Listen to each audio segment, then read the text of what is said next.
Assalamu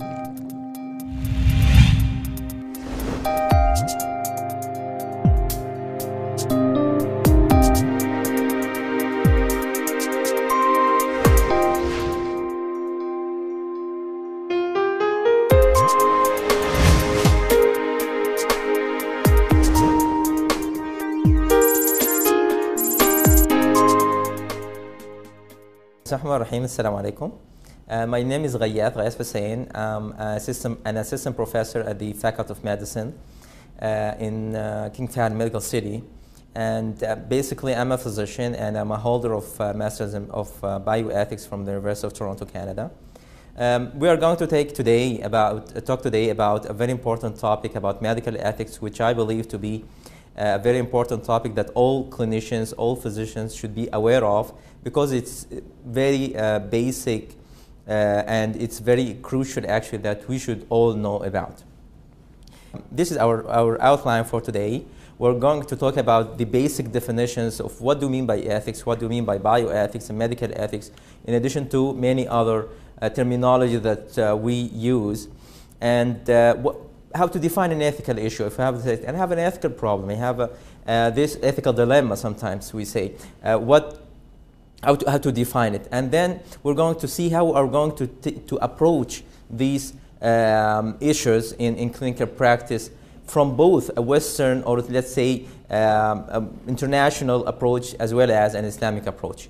So I would start with asking you a question which seems a little bit embarrassing actually. If you have these choices, which one would you drink? The milk, this soft drink, or this red wine? Well, most probably we may drink the milk, we may drink the soft drink, but most probably we're not going to drink the red wine. But the question is, will you still have the same choice about drinking, to drink alcohol, even if we change the place? Okay, it's here in Saudi Arabia, it's prohibited. If you go abroad, would you change your mind? Okay, most probably not. But why? This is the question. Why? Because most probably would you say, okay, haram, indeed. So basically you have some reference. To which you refer when you take a certain decision this is in our life. Let's go for further examples, which I hope will be less embarrassing. You as a resident or even as a student, I need to pass the exam. Can I cheat? Why not?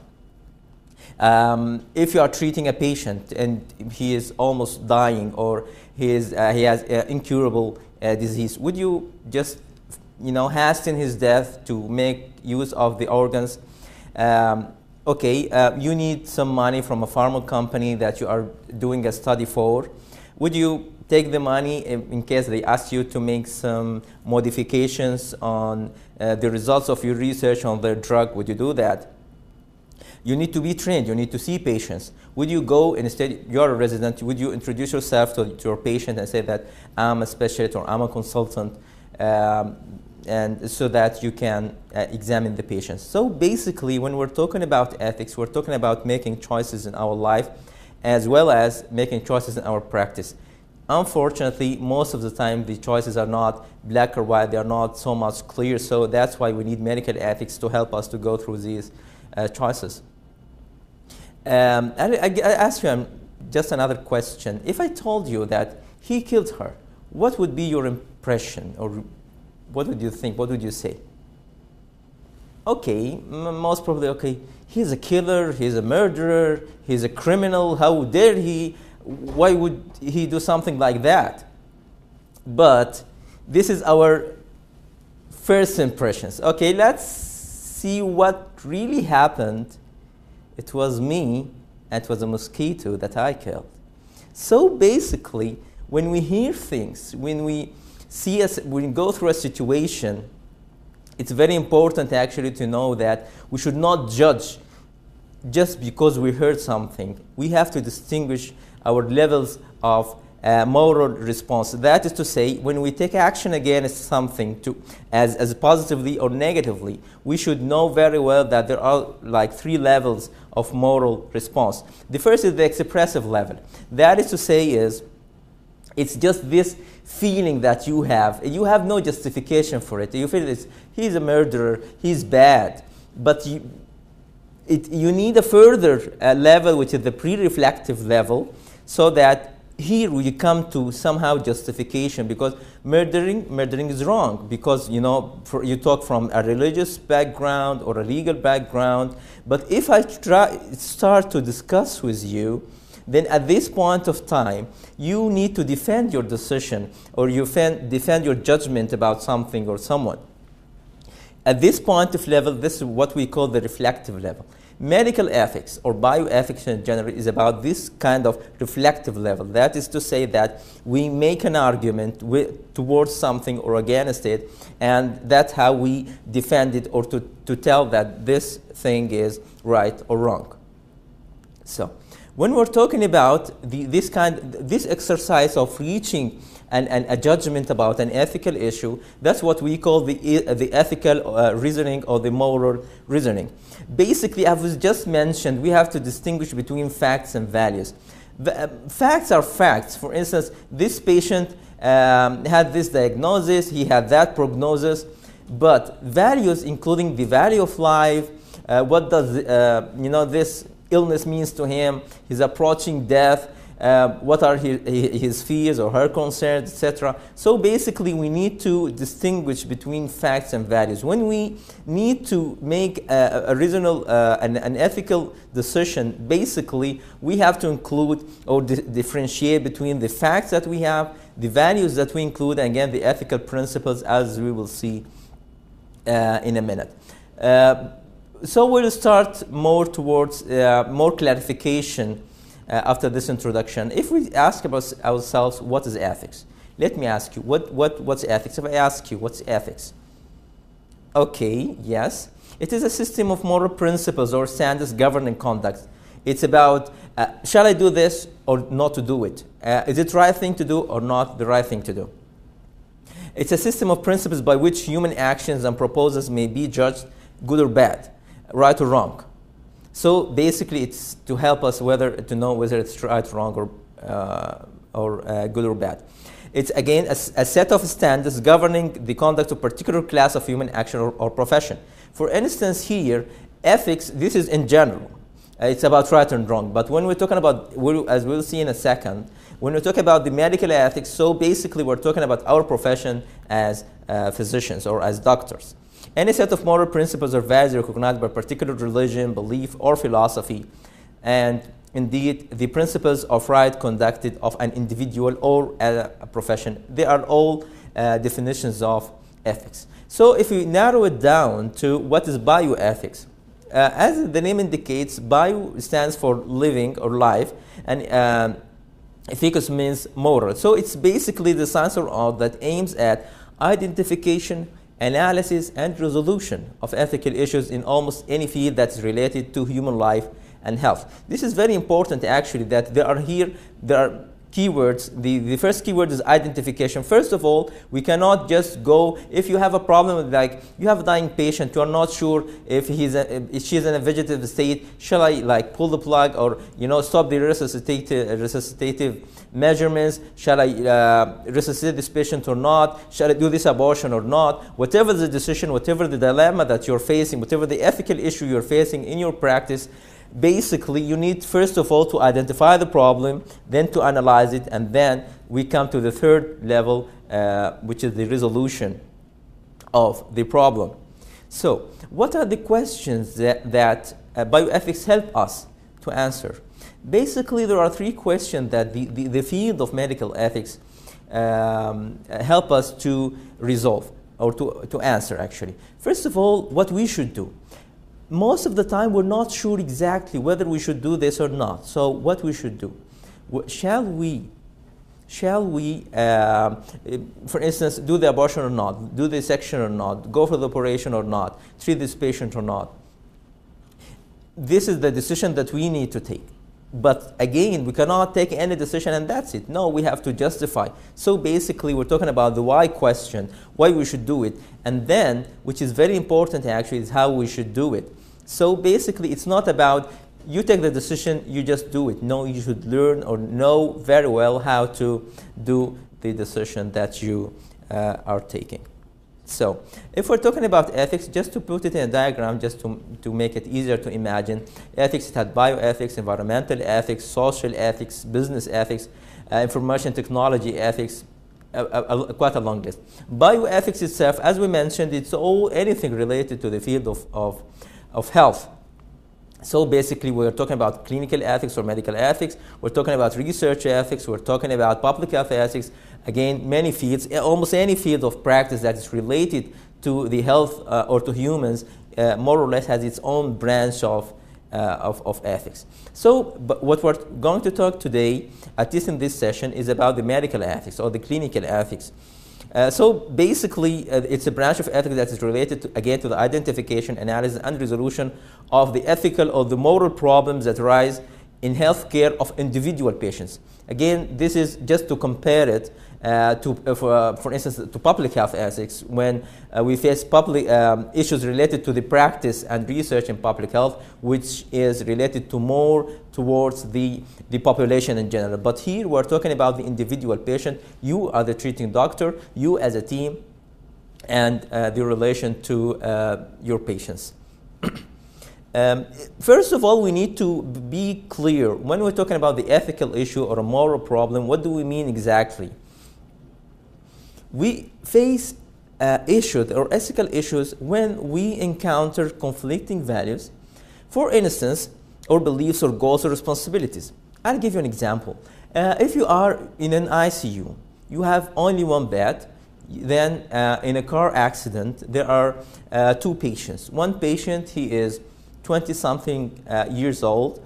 He has a major trauma, major injury that needs to be immediately resuscitated, while you have another, the older guy, he is like 70 or 80 years old, and he needs he needs to be admitted to the ICU, but with less effort, and the prognosis, or let's say the outcome of resuscitation would be higher.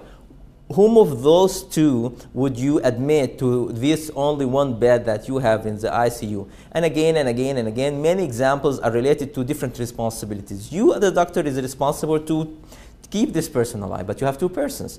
At the same time, you have responsibility to keep this person alive, or try to keep him alive. At the same time, you have to make sure that you are not abusing the resources that you have in the hospital. This is one thing. When we are concerned that persons or the rights are not being respected, as we will talk later about the patient rights, we need to know our patient's rights. Many times we feel quite uncomfortable. For instance, if one of your colleagues is talking about a patient, he's telling identifiable information, he's talking openly about this patient or that patient, you feel uncomfortable. You feel like there's an ethical issue here. I don't feel comfortable. It's wrong. But again, we need to know why it's wrong, because one of the patient's rights is not being respected.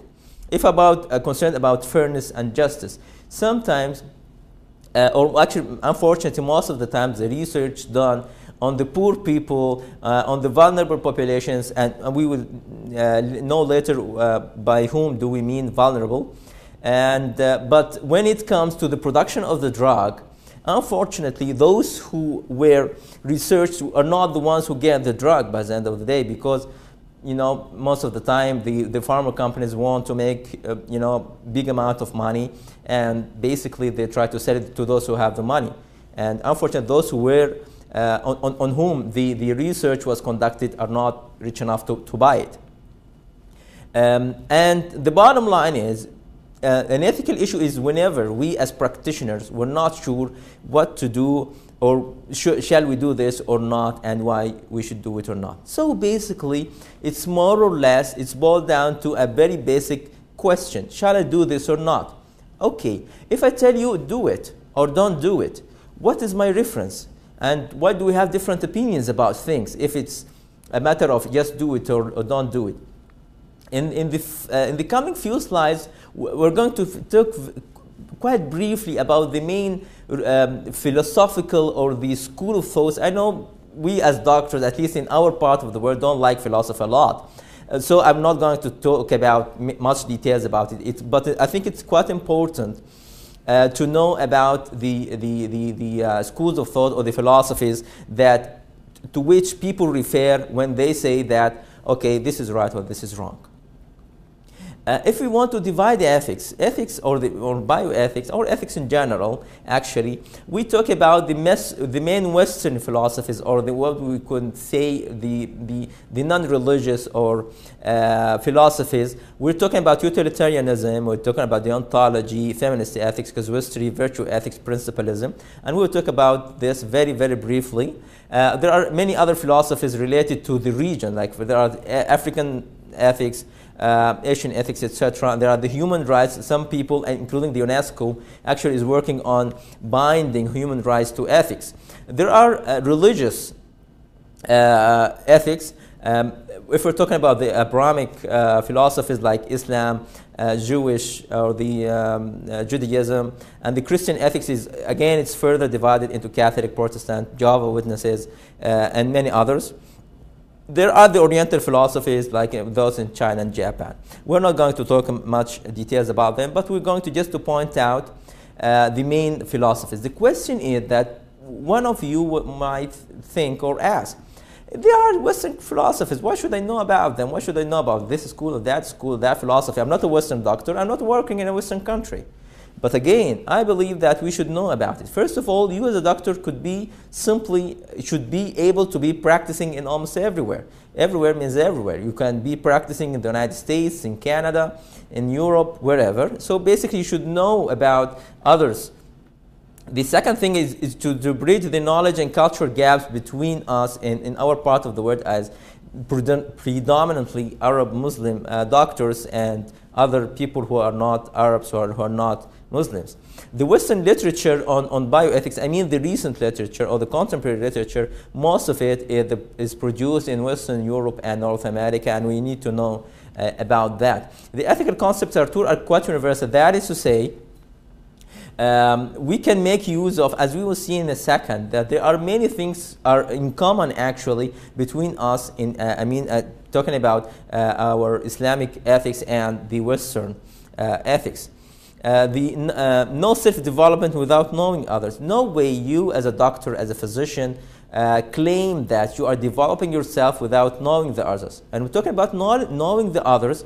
We're not talking about just the clinical knowledge or the medical knowledge. It's also important to know more about ethics, to reflect Islamic concept to non-Muslims in an appropriate manner. Because when we, for instance, if you are if you want to continue your postgraduate or your fellowship in the United States or in Canada or in somewhere in Europe or even Australia, so basically when you know what is their background, how do they ethically justify things or make their own moral reasoning, so basically you will be able to talk to them and to reflect your beliefs as a Muslim to them in a proper way. So we're going briefly through the main schools of thought or philosophies, if you like. The first is called the Utilitarianism. Don't worry, it's hard to pronounce. It took me like 2-3 months actually to pronounce it correctly.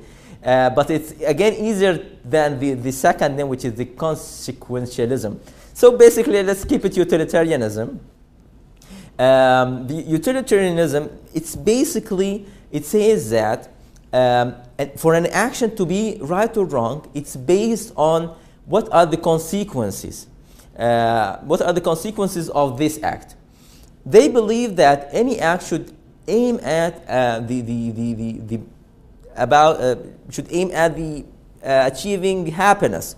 Happiness to most number of people. The greatest happiness to the greatest number of people. The second school is deontology, or what they call the duty-based. This is the godfather of deontology. He is the German philosopher Immanuel Kant. They believe that actions are judged by themselves. They should be attached to principles. It's not about consequences. It's about the act itself. For instance, if it's wrong to lie, then under no circumstances you should be lying. no exceptions for that. If it's wrong to kill, it's always wrong to kill. No way you can have any exception for that. So basically, they are talking about, it's not about the consequences, it's about the act itself. It's about the action itself. It's either right or wrong. There are also the ethics of care, what they call the feminist ethics, which took place actually mainly with the feminist movement in the second half of the last century. It's more about the commitment to correcting male biases. Basically, the feminist ethics is about there is some sort of dominance. They claim that there is some sort of dominance or masculine dominance on the field of ethics by men, and it's quite fair, because if I tell you, give me a name of a female philosopher, you would think like twice before coming up with any name. I can't come with one myself. Another school is called the casuistry. Casuistry is I won't say it's a philosophy, but it says that it's if you want to resolve an ethical issue, just discuss the issue itself. You don't have to attach it to anything. And we have to go through ethics case by case, so that it's more or less like the fatwa kind of thing here in Islam. We go about things case by case. However, in Islam also we attach things to our principles of our religion. The virtue ethics, it's attaching the deed to the doer. That is to say, if you want to you have to be a virtuous person yourself. You have to have virtues in yourself so that your acts come correctly. And they, for instance, if we're talking about who do you have in mind as a virtuous person, perhaps, most probably we're talking, are you familiar with these guys? Gandhi, Oprah indeed, and Mother Teresa as just role models of virtue.